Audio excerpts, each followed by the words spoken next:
এদিকে শুভেন্দুর বিরুদ্ধে এবার লাগাতার মন্তব্য। শৃঙ্খলা রক্ষা কমিটির সামনে আজ হাজিরা হুমায়ুনের।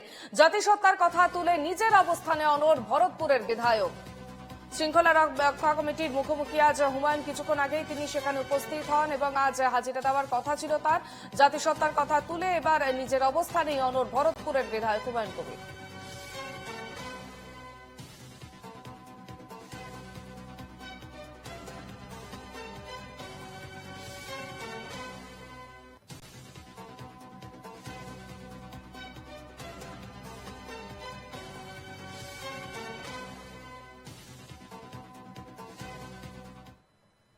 এই উত্তরটা আমাদেরকে স্যাটিসফাই করতে পারেনি, কারণ এটা ও ঘুরিয়ে ফিরিয়ে ও যেটা বলেছে দলের ব্যাপার না, এটা আমার জাতির ব্যাপার এইভাবে বলেছে। জাত হিসেবে আমি হিন্দু, আমি মুসলমান, এই হিসেবে আমরা পরিচয় যদি দিই আমি, তাহলে আমি তো সংবিধানকে মানছি না। আমি ব্যক্তি পরিচয়টা তখনই থাকে যখন আমি বিধায়ক থাকি না।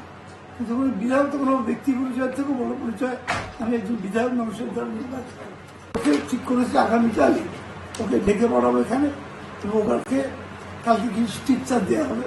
সেখানে আগাম বলছিল কি দেওয়া হবে না হবে, ওর কিছু স্ট্রিকচার দেওয়া হবে। আগামীকাল আমার ঘরে দিন এই চারজনই থাকবো আমরা, সিকিউরিটি কমিটি, আমি কনভেনার এবং বাকি সবাই যারা আছে সেটা থাকবে।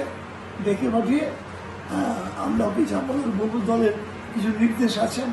সেদিন টিএমসির আবার শৃঙ্খলা রক্ষা, এটা হয় না। সেদিন টিএমসির আবার শৃঙ্খলা রক্ষা, এটা হয় না।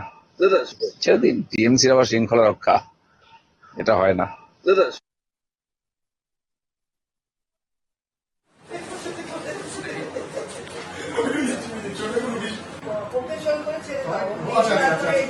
আচ্ছা